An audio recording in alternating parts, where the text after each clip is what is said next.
Puducherry assembly ఎన్నికలు చివరి దశకు చేరుకున్నాయి. యానాం ఎన్ఆర్ కాంగ్రెస్ అభ్యర్థి మల్లాడి కృష్ణారావు ఎన్నికల ప్రచారంలో దూసుకెళ్లనున్నారు.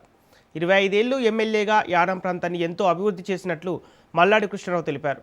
అశోక్ ఎమ్మెల్యేగా గెలిచి యానాం నియోజకవర్గాన్ని అతలాకుతలం చేశారని ఆయన విమర్శించారు.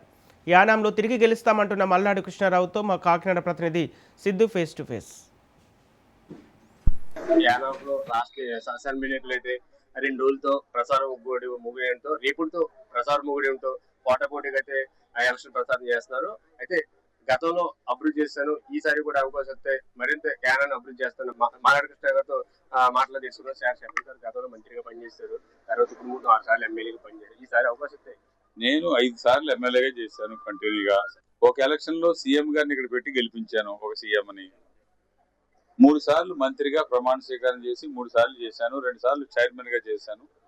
నాకున్న అనుభవం, పాండిచేరి ప్రభుత్వం ఏ పని ఉన్నా కానీ పాండిచేరి ప్రభుత్వంలో పనిచేసే వ్యక్తిగా ప్రజల మనసులో మన్నన పొందినవాడిని. అందుకని ఈ ఎలక్షన్ లో మరలా పోటీ చేయడానికి ముఖ్య కారణం, ప్రజలు చాలా ఇబ్బందుల్లో ఈ 5 సంవత్సరాల్లో మన నోరు లేని వాడు, ఈ ఊరిని పట్టించుకున్నాడు, ఈ ఊర్లో నిద్రపోనోడు, రాత్రి ఉండనోడు, ప్యాకెట్ల మీద ఇంకో దాని మీద దృష్టి పెట్టేవాడు, ఇటువంటి వాడిని తరిమి కొట్టండి అని ప్రజలు ఇండైరెక్ట్ గా వాళ్ళ భావాల్ని నాకు తెలియజేయడంతో ఈ ఎలక్షన్ లో పోటీ చేయడానికి ముఖ్య కారణం. కులాలను తీసుకొచ్చి రాజకీయం చేస్తారు, కొంతమంది ప్రచారం చేస్తారు. అంటే నిన్న కూడా ప్రెస్ మీట్ అశోక్ గారు అన్నారు, ఆయన గుండు కొట్టించుకుంటున్నారని చెప్పారు అన్నారు. అంటే ఆయన అంటే కులాలని తీసుకొచ్చి ఇక్కడ ప్రచారం చేస్తున్నారంటే తోట తిరుమతులు గారు వెళ్ళి కాళ్ళు పట్టుకుని నాకు ఇక్కడ కాంప్రమైజ్ చేయమని ఆ పని రాత్రులు చేస్తూ ఉన్నాడు.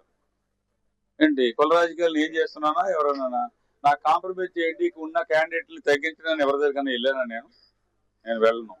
అలాగే అరాచక రాజకీయాలు, ఈ రాజకీయాలు అంటే అరాచక రాజ్యాలకి ఆ గురువులు, 2 గురువులు కూడా వాళ్ళు, నేను కాదు.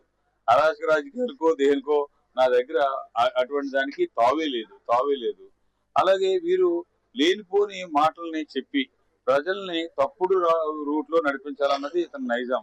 అందుకని అది ఇతను పెద్ద సీరియస్ గా తీసుకుంటలేదు. వీడు ఒక సొల్లు కౌలు చెప్తాడు, ప్రజలను పట్టించుకోడు, ఎప్పుడో గెస్ట్ గానో టూరిస్ట్ గా వస్తాడు అని చెప్పేసి ప్రజలు అతనికి బై చెప్పడానికి రెడీగా ఉన్నప్పుడు 10 సార్లు గొల్లపల్లి శ్రీనివాస్ అశోక్ గురించి మాట్లాడడం అన్నది అసలు ఇది బేస్ లేని ఇష్యూస్ అన్ని కూడా.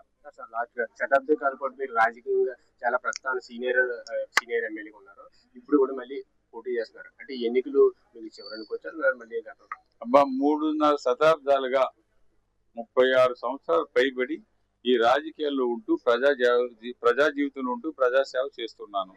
ఇది లాస్ట్ ఎలక్షనా లేదు అన్నది దేవుడు డిసైడ్ చేస్తారు, ప్రజలు డిసైడ్ చేస్తారు. ఈ ఎలక్షన్ రాబోయే 5 సంవత్సరాలకు జరిగే ఎలక్షన్. ఈ ఎలక్షన్ లో నేను ప్రజల మన్నతోటి, ప్రజల కోరిక మేరకు నేను పోటీ చేస్తున్నాను. ప్రజల్లో ఉన్న నాకు పేరు ప్రఖ్యాతలు కానీ, ఎటువంటి అవినీతికి కానీ ఎవరి దగ్గర నేను ఏది ఆశించిన వ్యక్తిగా ప్రజలు నన్ను పూర్తిగా విశ్వసిస్తున్నారు, నాకు పట్టం కట్టడానికి రెడీగా ఉన్నారన్నది మీ ద్వారాగా తెలియజేస్తున్నారు. యానాం ప్రజలందరూ అతకుతలం చేశారు. ఈ 5 సంవత్సరాలు కూడా పరిపాలనలో చాలా వరస్ట్గా లేదని చెప్పారు. ఇది అయితే మొత్తం మీద యానాం ప్రజలు మరోసారి అవకాశం మరింత అభివృద్ధి చేస్తారని చెప్పారు. గతంలో 3 సార్లు మంత్రిగా 5 సార్లు ఎమ్మెల్యేగా పనిచేస్తున్నారు. మా యానంలో ఎక్కువ మెజార్టీ వస్తే రానున్న రోజుల్లో మరింత అభివృద్ధి చేస్తున్నారు. కెమెరామెన్ కర్ణాకర్తో సిద్ధు, యానం.